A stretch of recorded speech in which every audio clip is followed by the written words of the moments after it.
The Earth is a complex system where changes in one component, however small, can affect all four environmental spheres with unintended and potentially far-reaching consequences. Since 1865, the growing human population, coupled with the increased development and industrialization, has caused global per capita energy levels to increase 70 times.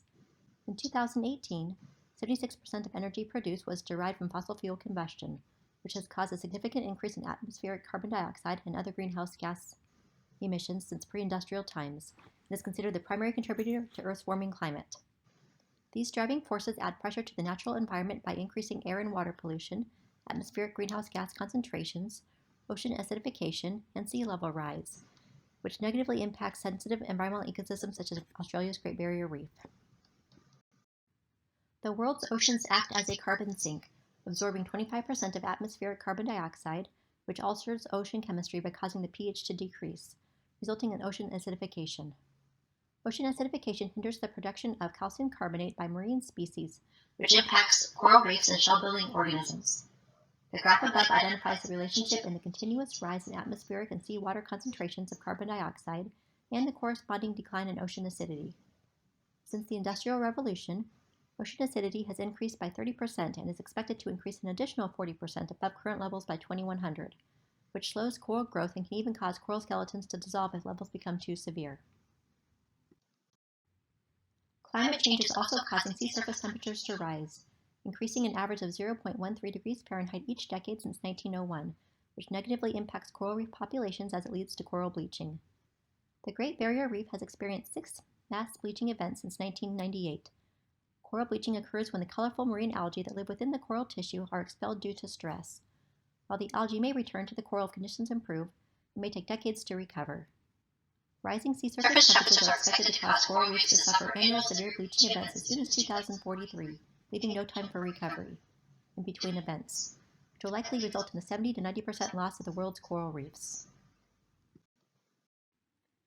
Adjacent land uses have a significant impact on oceanic water quality, which affects the health of Australia's Great Barrier Reef.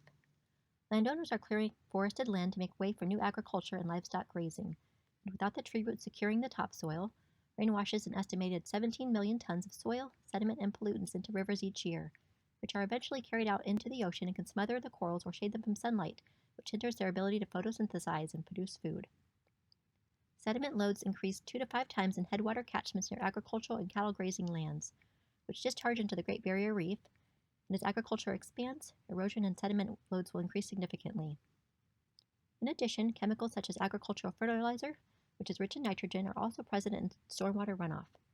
Nitrogen lowers the temperature at which coral will begin to bleach and increases the severity of bleaching, making corals less resilient.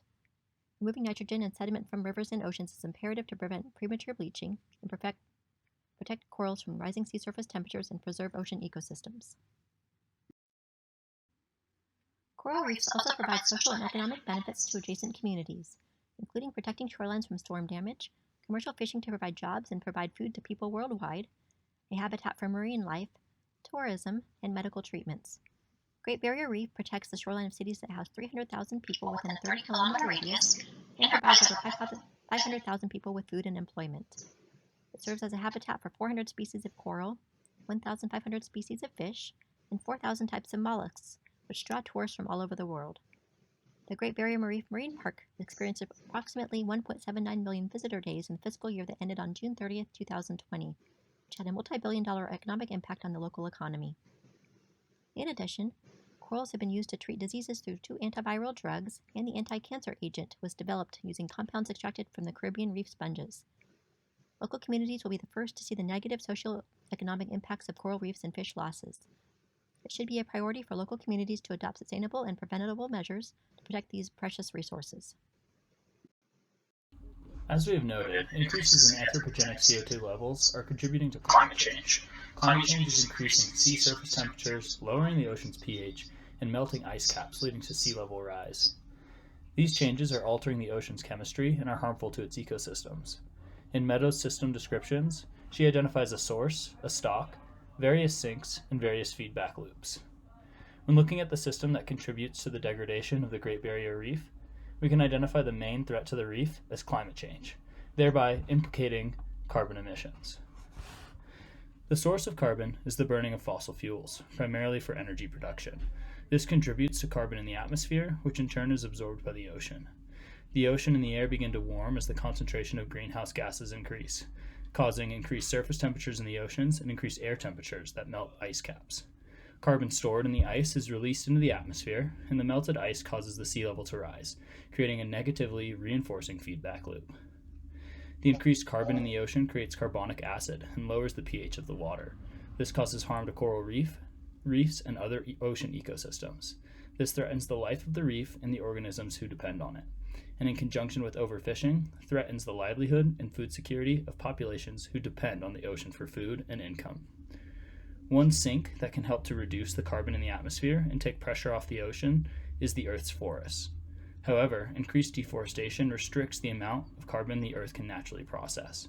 More carbon is left in the atmosphere and is absorbed by the ocean.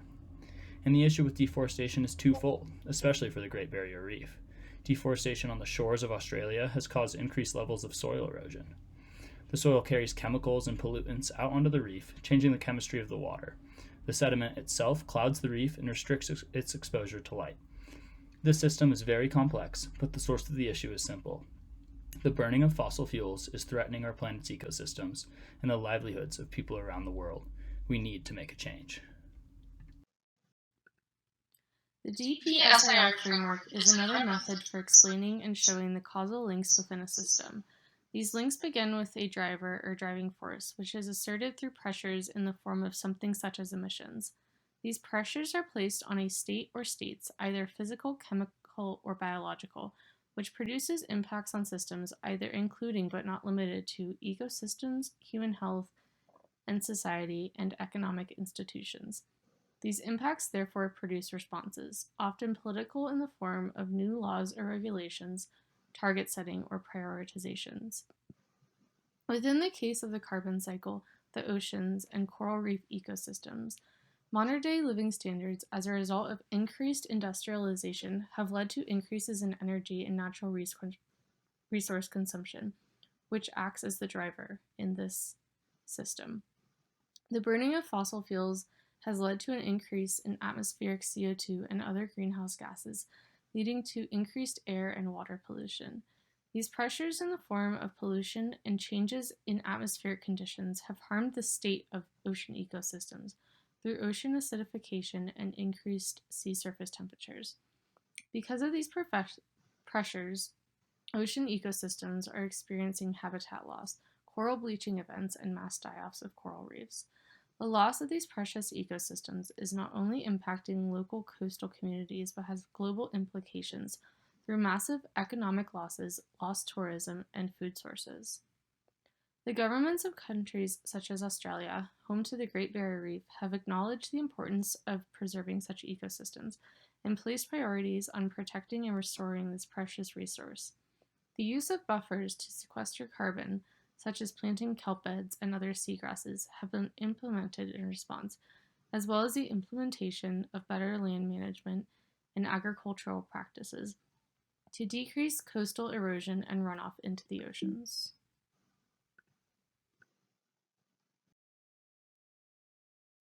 Sustainability is the idea of focusing on the current generation's ability to meet their needs without compromising the ability of future generations to do the same. It is typically broken down into three different but very interconnected areas: environmental, economic, and social.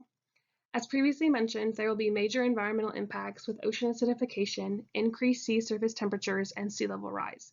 But two not as known effects that will impact the environment are altered weather patterns and changes in ocean currents. Depending on the area, we could see a range of weather from more intense and more frequent flooding to heat waves to cyclones and everything in between. Along with that, it has been observed in the East Australian current that the speed is increasing, which can have detrimental impacts on how eggs, larvae, and juvenile organisms are naturally distributed. Economic sustainability supports economic growth without compromising the social, environmental, or cultural aspects of a community. Climate change will have many impacts on the Great Barrier Reef's economy through shoreline protection, fishing and fisheries, and tourism. It has about 2,900 reefs that protect more than 300,000 residents from erosion, waves, and storms. If the reefs can no longer provide this service, it would cost $438 million in Australian dollars to replace the protection. Along with that, fisheries provide more than 199 million in Australian dollars to the economy and 1.7 billion in Australian dollars per year in tourism. Social sustainability encompasses equity, justice, human rights, social justice, community resilience, and much more. Generational justice is a big concern for the Great Barrier Reef because those that cause the problems are not going to be the ones that have to deal with creating solutions, funding the solutions, or the repercussions of the problems. With that, social resilience is the ability of communities to absorb external changes and stresses while maintaining the sustainability of their livelihoods. A survey that was conducted showed that 83% of fishers in the area claimed that fishing was the source of income for their household. These changes are disrupting the reefs that will have major impacts on the livelihoods of those dependent on it. It's not easy to just go get another job, as 64% of the fishers claim to have below a year 10 education level. The current system does not support sustainability for any of the three areas, and as humans continue to harm the natural world, it will become more difficult for ecosystems, economies, and populations to recover. Changes in the system have to be made in order to help stop or lessen the negative impacts.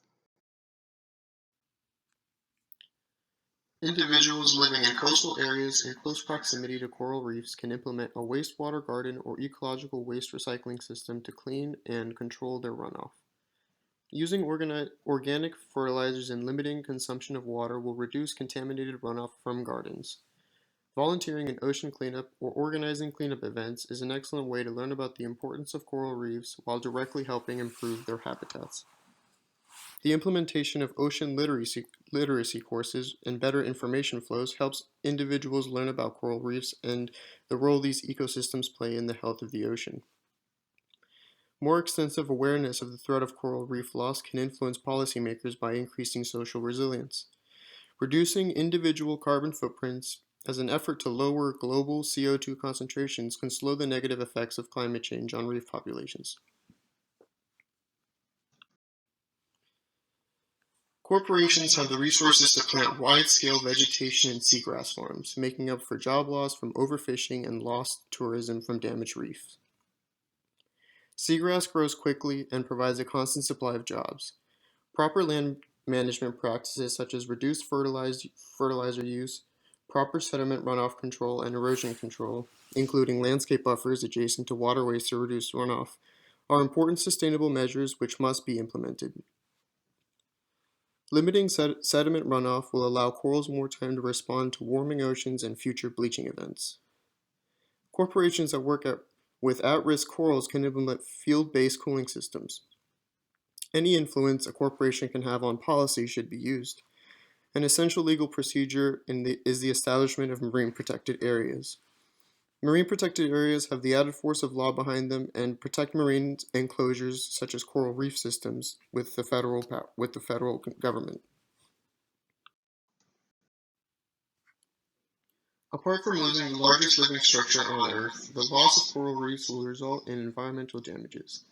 The annual global economic value of coral reefs is estimated to be between $30 to $375 billion in goods and services, including fisheries, tourism, coastal protection, and as a source of medical advances and environmental wealth. The path to saving the Great Barrier Reef will include individuals, local communities, and global efforts. This natural habitat is home to more than 1,500 species of fish, hundreds of coral species, and many other living species. From a socioeconomic perspective, the reef supplies tens of thousands of jobs and adds over $5.6 billion each year to the Australian economy. Ensuring the Great Barrier Reef survival will require corporations to supply jobs to implement various buffers, leverage points, and feedback loops that can work effectively at the local level. Viewing the problems of climate change and global warming through a system lens will allow for greater understanding of the issues presented and increases the chances of proper coral safeguarding in the Great Barrier Reef.